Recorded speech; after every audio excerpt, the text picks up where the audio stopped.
Good morning students. మనము current science and టెక్నాలజీలో భాగంగా 2025 జూలై నెల వరకు ఉన్నటువంటి డెవలప్మెంట్స్ గురించి చెప్పుకోబోతూ ఉన్నాం. ముఖ్యంగా ఇప్పుడు వస్తున్నటువంటి వీడియోల లోపల సైన్స్ అండ్ టెక్నాలజీలో అంశాల వారీగా వీడియోలను చేస్తూ ఉన్నాను. అంటే ఇప్పుడు కరెంట్ సైన్స్ అండ్ టెక్నాలజీలో భాగంగా మనం ఇప్పుడు డిఆర్డిఓ, తర్వాత రక్షణ శాఖకు సంబంధించినటువంటి టెక్నాలజీలు, తర్వాత ఇస్రోకి సంబంధించి, ఆ తర్వాత కంప్యూటర్లు, సమాచార సాంకేతిక రంగానికి సంబంధించి, ఇంధన వనరులకు సంబంధించి, పర్యావరణ సమస్యలు, జీవ వైవిధ్యము, ఇలా అంశాల వారీగా వచ్చిన డెవలప్మెంట్స్ ఏవైతే ఉన్నాయో వాటిని చెప్పుకోబోతూ ఉన్నాం. అందులో ఈ వీడియోలో కొన్ని నెలల నుండి జూలై 2025 వరకు జరిగినటువంటి కరెంటు సైన్స్ అండ్ టెక్నాలజీలో భాగంగా డిఆర్డిఓలో జరిగిన డెవలప్మెంట్స్ సంబంధించి చెప్పుకోబోతూ ఉన్నాం. మనందరూ తెలుసు, ఇటీవలి కాలంలో భారత ప్రభుత్వము ఆపరేషన్ సింధూర్ అనేటువంటి ప్రోగ్రాం చేపట్టి పాకిస్తాన్లో ఉన్నటువంటి టెర్రరిస్టు స్థావరాల మీద దాడులు చేసి వాటిని ధ్వంసం చేయడం జరిగింది. ఆ క్రమంలో భారత సైనికులు, వైమానిక దళం వాళ్ళు, నేవీ వాళ్ళు, ఇతర రక్షణ శాఖకు సంబంధించినటువంటి సంస్థలు, ఏజెన్సీలు అనేక రకాలైన ఆయుధాలను, తర్వాత వ్యూహాలను ఉపయోగించారు. కాబట్టి మనము అందులో భాగంగా ఇప్పుడు ఈ కొన్ని నెలల నుండి డిఆర్డిఓ వారు రూపొందించినటువంటి కొత్త రకాలైనటువంటి క్షిపణుల గురించి, ఆయుధ వ్యవస్థల గురించి ఇప్పుడు చెప్పుకోబోతూ ఉన్నాం. అందులో మొట్టమొదటిది ఏంటంటే, ఇటీవలి కాలంలో భారత శాస్త్రవేత్తలు భార్గవాస్త్రాన్ని, ఒక కొత్త రకమైనటువంటి ఆయుధ వ్యవస్థను వీళ్ళు రూపొందించారు. అయితే దీని ప్రధాన ఉద్దేశం ఏంటిది అంటే, శత్రువుల యొక్క డ్రోన్లను చాలా దూరం నుండి గుర్తించి వాటిపైకి చిన్న సైజులో ఉన్నటువంటి రాకెట్లను, అంటే మైక్రో రాకెట్లను ప్రయోగించి ఆ డ్రోన్లను నేల కూల్చడానికి కొరకని దీన్ని రూపొందించారు. ఒక విధంగా చెప్పాలంటే దీన్ని యాంటీ డ్రోన్ సిస్టమ్ అని కూడా పిలుస్తారు. కాబట్టి ఇప్పుడు ఆ అంశాలకు, అంటే ఆ వ్యవస్థలకు పెట్టినటువంటి పేరు భార్గవాస్త్ర అని చెప్పి పేరు పెట్టారు. ఇందులో భాగంగా తీసుకున్నట్లయితే ఈ భార్గవాస్త్ర అనేటువంటి కొత్త రకమైనటువంటి ఈ రక్షణ శాఖకు సంబంధించిన వ్యవస్థ ఏదైతుందో అందులో ఉన్న టెక్నాలజీ పేరు 4CI. ఇది 4C అంటే సి అనేది 4 Cలు ఉన్నాయి. దానికి అర్థం ఏంటంటే command, control, communications, computers. I అంటే ఇంటెలిజెన్స్ అని అర్థం. కాబట్టి command, control, communication, computers, intelligence అనేటువంటి ఈ సూత్రం ఆధారంగా రూపొందించబడ్డటువంటిది ఈ యొక్క భార్గవాస్త్ర అనేటువంటి ఒక కొత్త రకమైన యాంటీ డ్రోన్ సిస్టము, డ్రోన్ల నిరోధక వ్యవస్థ అని కూడా మనం చెప్పుకోవచ్చు. ఇందులో ఎలా ఉంటుంది అంటే, 2.5 కిలోమీటర్ల దూరం నుండే శత్రువుల యొక్క రాడార్లపైకి మనము ఈ భార్గవాస్త్ర అనేటువంటి వాటిని ప్రయోగించవచ్చు.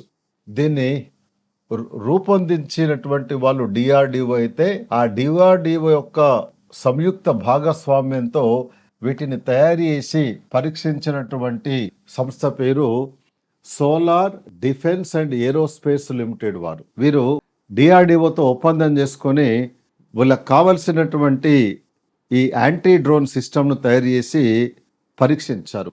దీన్ని ఒడిశాలోని గోపలూర్ అనే ప్రదేశంలో ఉన్నటువంటి సీవార్డ్ ఫైరింగ్ రేంజ్ యందు ఈ వ్యవస్థను 2025 మే 14వ తేదీ నాడు విజయవంతంగా దీన్ని పరీక్షించడం అనేటువంటి జరిగింది. అయితే ఈ వ్యవస్థను సముద్ర మట్టం నుండి 5 కిలోమీటర్ల ఎత్తుకు తీసుకొని వెళ్ళి కూడా మనం దీన్ని ప్రయోగించవచ్చు. అంటే భారతదేశ భౌగోళిక స్వరూపం ప్రకారంగా భారతదేశంలో ఉన్న కొన్ని రాష్ట్రాలు కానీ సరిహద్దు ప్రాంతాలు అనేవి సముద్ర మట్టం నుండి చాలా ఎత్తులో ఉంటాయి. ముఖ్యంగా ఈశాన్య రాష్ట్రాలు కానీ, హిమాలయ పర్వత ప్రాంతాలు కానీ సముద్ర మట్టం నుండి చాలా ఎత్తులో ఉంటాయి.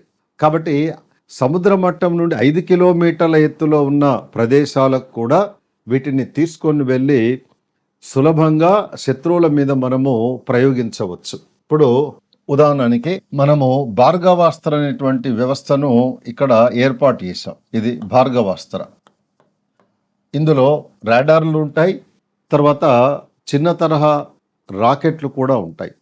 మన దేశం వైపు శత్రువుల యొక్క డ్రోన్స్ ఇలా వస్తున్నాయి అనుకోండి. వస్తున్నప్పుడు వాటి యొక్క కదలికలను, వాటి వేగాన్ని, వాటి ఎత్తును ఈ భార్గవాస్త్రాలో ఉండేటువంటి రాడార్లు వెంటనే గుర్తిస్తాయి. గుర్తించి ప్రస్తుతము ఈ డ్రోన్ ఎంత ఎత్తులో, ఏ దిశలో భారత భూభాగం వైపు వస్తున్నది అనే వివరాలన్నిటి తెలుసుకొని ఆ వివరాలను భార్గవాస్త్రాలో అమర్చినటువంటి చిన్న తరహా రాకెట్లకు అందిస్తుంది. వెంటనే ఆ రాకెట్లు ఆ శత్రువుల యొక్క డ్రోన్ల వైపు ప్రయాణించి వాటిని ఢీకొని ధ్వంసం చేయగలుగుతాయి. కాబట్టి ఒకేసారి ఒకటి కంటే ఎక్కువ శత్రు డ్రోన్లను కూడా ధ్వంసం చేసే విధంగా ఈ భార్గవాస్త్ర అనేటువంటి ఈ యొక్క కొత్త రకమైన వ్యవస్థను, రక్షణ వ్యవస్థను ఈ మన శాస్త్రవేత్తలు రూపొందించారు. ఇది చాలా విజయవంతమైనటువంటి ఒక అస్త్రంగా మనం చెప్పుకోవచ్చు.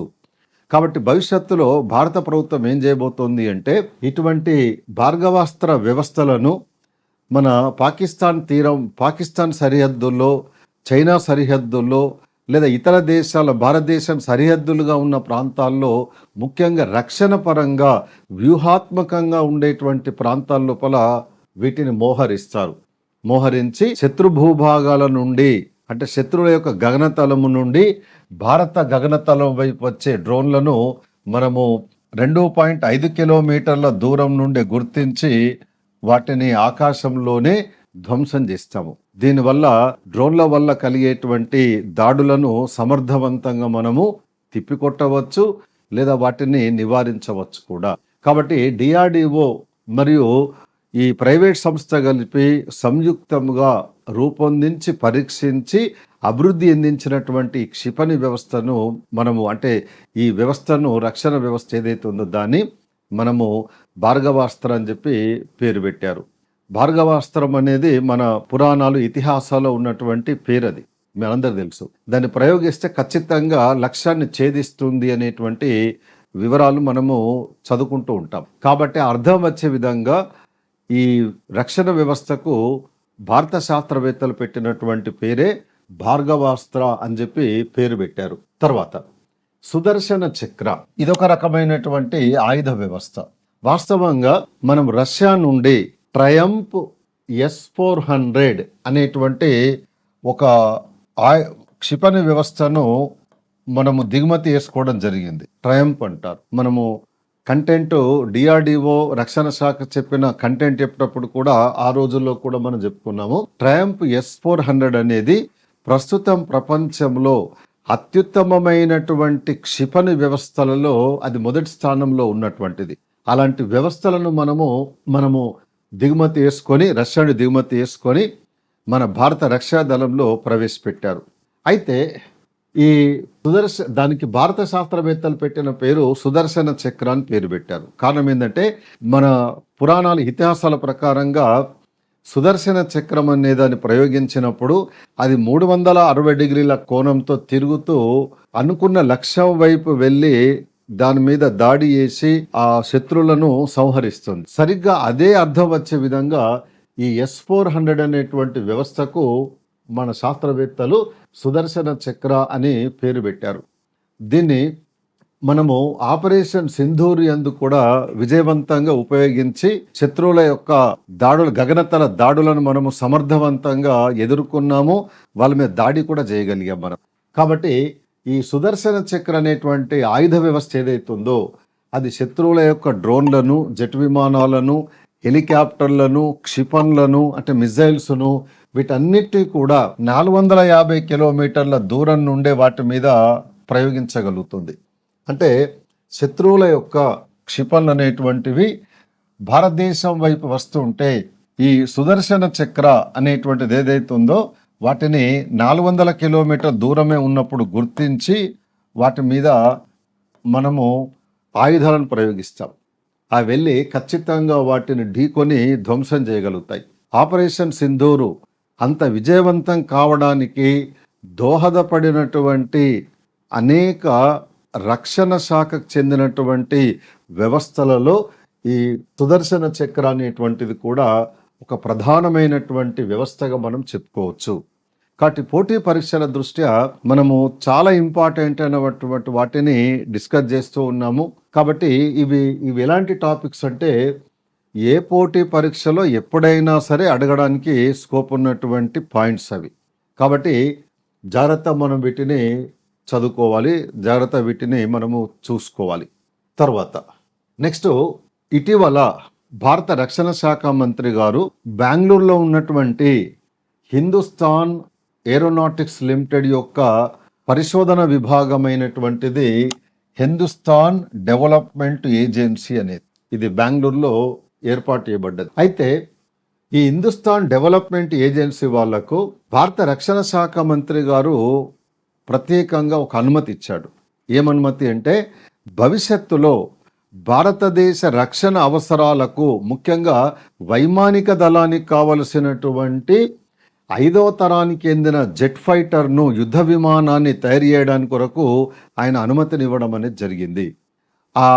అందులో భాగంగా ఈ హిందుస్థాన్ డెవలప్మెంట్ ఏజెన్సీ వాళ్ళు రూపొందిస్తున్నటువంటి అధునాతనమైన యుద్ధ విమానం పేరు advanced medium combat air craft అంటారు. దీని యొక్క షార్ట్ ఫాము ఆమ్కా అని చెప్పి పిలుస్తాం మనం. Advanced medium combat air craft అనేది, దీని ప్రతిపాదిత బరువు 25 టన్నులుగా ఉండవచ్చు అని చెప్పి అనుకుంటూ ఉన్నారు. కాబట్టి దీని మీద భారత శాస్త్రవేత్తలు ఇక పరిశోధన మొదలుపెట్టి భవిష్యత్తులో రాబోయేటువంటి కొన్ని సంవత్సరాల కాలంలో ఈ విమానాన్ని రూపొందిస్తారు. దీనికి ఉండబోయే ప్రత్యేకతలు ఏముండవచ్చు అంటే, విమానం బరువు 25 టన్నులుగా ఉంటుందని చెప్పుకున్నాం. కానీ ఇందులో అన్ని రకాలైన క్షిపణులను మనం అమర్చి శత్రువుల మీదకి ప్రయోగించవచ్చు. తర్వాత ఈ విమానం అనేది ఆకాశంలో ఎగురుతూ ఉన్నప్పుడు, ఇలా గగనతలంలో ఎగురుతున్నప్పుడు విమానంలో అమర్చినటువంటి సెన్సార్లు, స్కానర్లు, రాడార్ వ్యవస్థల సహాయంతో శత్రువుల యొక్క ఎగురుతున్నటువంటి విమానాలను, క్షిపణులను, అదేవిధంగా భూమి మీద ఉండేటువంటి స్థావరాల యొక్క ఉనికిని, వీటన్నిటి కూడా మనము ఆమ్కా యందు ఏర్పాటు చేసినటువంటి పరికరాలతో మనం కనుగొనవచ్చు. తర్వాత ఇందులో గైడెన్స్ వ్యవస్థ కూడా ఉంటుంది. అంటే శత్రువుల యొక్క స్థావరాలు ఎక్కడెక్కడ ఉన్నాయి, వాటి మీద మనం దాడి చేయాలంటే ఏ దిశలో మనం ప్రయాణించాలి, అంటే విమానంను ఏ దిశలో తీసుకొని వెళ్ళాలి, ఏ దిశలో విమానం నుండి కావలసినటువంటి క్షిపణులను ప్రయోగించాలి అని మొత్తము మార్గనిర్దేశక వ్యవస్థ, గైడెన్స్ వ్యవస్థ కూడా అందులో ఉండబోతోంది. మరొక ప్రత్యేకత, ఇది ప్రతిపాదించబడ్డ ప్రత్యేకత ఏంటిది అంటే, ఈ విమానం యొక్క ఉనికిని శత్రు రాడార్లు గుర్తించడానికి వీలు లేకుండా స్టెల్త్ టెక్నాలజీతో నిర్మించవచ్చు అని చెప్పి అనుకుంటూ ఉన్నారు. ఇప్పుడు మనం చెప్పుకుంటున్నవన్నీ కూడా కేవలము ప్రపోజల్స్ మాత్రమే, ప్రతిపాదనలు మాత్రమే. ఆ విమానాన్ని రూపొందించి పరీక్షించి దాన్ని ఉత్పత్తి చేసే సమయానికి అనేక మార్పులు చేర్పులు అనేటువంటి ఉండవచ్చు.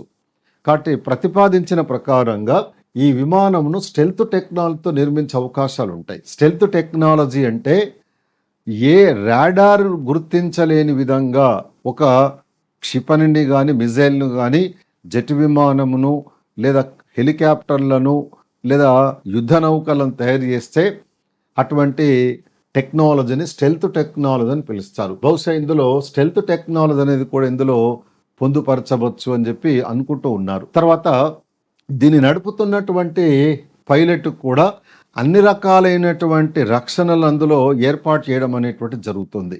కాబట్టి బహుళ ప్రయోజనాలను ఆశించి భారత ప్రభుత్వము చేపట్టినటువంటి ఒక ప్రాజెక్టు పేరే ఈ advanced medium combat air craft అనేటువంటిది.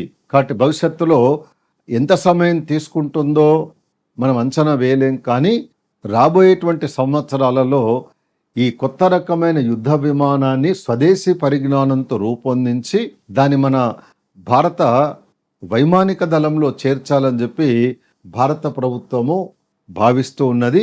కాబట్టి దీని మీద భారత ప్రభుత్వం ఇటీవలి కాలంలో అధికారికమైన ప్రకటన చేయడం అనేది జరిగింది. తర్వాత మరొక డిఆర్డిఓ వాళ్ళు రూపొందించి దాన్ని పరీక్షించినటువంటి మరొక ఆయుధ వ్యవస్థ పేరు లాంగ్ రేంజ్ గ్లైడ్ బాంబ్. దీన్ని పెట్టిన పేరు గౌరవ్ అంటారు. కాబట్టి లాంగ్ రేంజ్ గ్లైడ్ బాంబు అనేటువంటి దాన్ని తయారు చేశారు.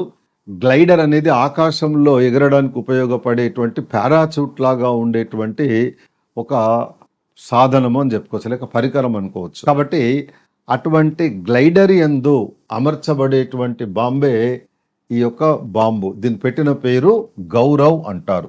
ఈ గౌరవ్ అనేటువంటి బాంబును తయారు చేశారు. దీని రేంజ్ 100 కిలోమీటర్లు ఉంటుంది.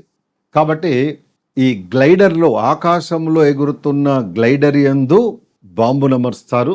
అమర్చి శత్రువుల యొక్క లక్ష్యాలు 100 కిలోమీటర్ల దూరం ఉన్నా సరే దాని మీద ఈ గౌరవ్ అనేటువంటి బాంబు వెళ్ళి ఆ లక్ష్యాల మీద దాడి చేసి వాటిని ధ్వంసం చేయగలుగుతుంది. కాబట్టి ఇటీవలి కాలంలో డిఆర్డిఓ వాళ్ళు ఈ క్షిపణి అంటే ఈ బాంబు వ్యవస్థను గౌరవ్ అనేటువంటి దాన్ని విజయవంతంగా పరీక్షించడం అనేది జరిగింది. సాధారణంగా బాంబులను అయితే శత్రువుల మీదకి ఎవరు ప్రయోగిస్తారు? అయితే మానవుడన్నా ప్రయోగిస్తాడు. అంటే మన చేతిలో విస్ఫోటక పదార్థాలతో తయారు చేసిన బాంబును అమర్చుకొని వాళ్ళ మీద ప్రయోగించవచ్చు. అంటే ఉదాహరణకి డైనమైట్ లాంటివి, లేదా జెట్ విమానాల్లో కానీ హెలికాప్టర్లలో కానీ లేక మిజైల్స్ క్షిపణులలో కానీ అమర్చి శత్రువుల మీద ప్రయోగించవచ్చు.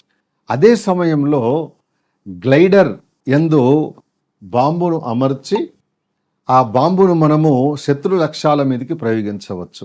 అటువంటి బాంబునే ఈ మధ్య డిఆర్డిఓ వాళ్ళు తయారు చేసి దాన్ని విజయవంతంగా పరీక్షించడం అనేటువంటిది జరిగింది. కాబట్టి ఇక్కడ ఎగ్జామ్ దృష్ట్యా మనం అడిగితే పేరు అడగడానికి అవకాశం ఉంటుంది. అంటే భారత శాస్త్రవేత్తలు రూపొందించిన లాంగ్ రేంజ్ గ్లైడ్ బాంబు పేరు ఏం పేరు అని అడిగితే అడగవచ్చు.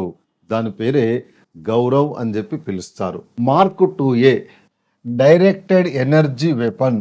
దీని షార్ట్ ఫామ్లో డ్యూ అంటారు. డైరెక్టెడ్ ఎనర్జీ వెపన్ అంటారు. ఈ ప్రయోగమును ఇందులో లేజర్ కిరణాలను వాడతారు. లేజర్ కిరణాలను ఉపయోగించి ఆకాశంలో ఎగురుతున్నటువంటి డ్రోన్స్, జెట్ విమానాలు, క్షిపణులు, హెలికాప్టర్ల మీదకి శక్తివంతమైనటువంటి లేజర్ కిరణాలను ప్రయోగిస్తారు. ఈ లేజర్ కిరణాలు వెళ్ళి ఆకాశంలో ఎగురుతున్న శత్రువుల యొక్క ఈ విమానాలను, హెలికాప్టర్లను లేదా క్షిపణులను తాకి ధ్వంసం చేస్తాయి. కాబట్టి లేజర్ కిరణాలను ఉపయోగించి శత్రువుల యొక్క ఎగురుతున్న ఆయుధ వ్యవస్థలను ధ్వంసం చేయడానికి కొరకు రూపొందించబడ్డటువంటి ఒక ఆయుధ వ్యవస్థ పేరే mark 2A directed energy weapon అనేటువంటిది. దీన్ని ఇటీవలి కాలంలో మన కర్నూలు జిల్లాలోని నేషనల్ ఓపెన్ ఎయిర్ రేంజ్లో విజయవంతంగా పరీక్షించారు. అంటే మన కర్నూలు జిల్లాలో ఉన్నటువంటి ఈ నేషనల్ ఓపెన్ ఎయిర్ రేంజ్ లోపల మానవరహితమైనటువంటి డ్రోన్లను ఆకాశంలోకి పంపించి వాటిపైకి భూమిపై నుండి శక్తివంతమైన లేజర్ కిరణాలను ప్రయోగించి వాటిని ధ్వంసం చేయడం అనేటువంటి జరిగింది. ఈ లేజర్ కిరణాల యొక్క సామర్థ్యము 30 కిలోవాట్లు, 30 కిలోవాట్స్. కాబట్టి ఇటువంటి లేజర్ కిరణాలను ఉపయోగించి ఆకాశంలో ఎగురుతున్నటువంటి శత్రువుల యొక్క క్షిపణులను, డ్రోన్లను, జెట్ విమానాలను, హెలికాప్టర్లను కూడా మనము ధ్వంసం చేయవచ్చు. ఇందులో ఉపయోగించినటువంటి లేజర్ కిరణాలను ఉత్పత్తి చేసి అందించినటువంటి డిఆర్డిఓ విభాగం హైదరాబాద్లో ఉంది. ఆ విభాగం ఏంటిది అంటే centre for high energy systems and sciences అంటారు. ఇది హైదరాబాద్లో ఉంటుంది. షార్ట్ ఫామ్లో దీన్ని మనము చెస్ అని చెప్పి పిలుస్తారు. Centre for high energy systems and sciences అని చెప్పి అంటాం మనం. అయితే ఇటువంటి లేజర్ కిరణాలను ఉపయోగించి శత్రువుల ఎగురుతున్న వస్తువుల మీద దాడి చేసి ధ్వంసం చేసేటువంటి ఈ డైరెక్ట్ ఎనర్జీ వెపన్ వ్యవస్థలను కలిగిన ప్రపంచ దేశాలలో భారతదేశము 4వది. మొదటిది అమెరికా, 2 రష్యా, 3వది చైనా అయితే భారతదేశము 4వ స్థానంలో ఉంది. కాబట్టి ఇవన్నీ డిఆర్డిఓ వాళ్ళు రూపొందించి నిర్వహించినటువంటి కొన్ని ముఖ్యమైన ఆయుధ వ్యవస్థలు, వాటికి సంబంధించినటువంటి వివరాలు.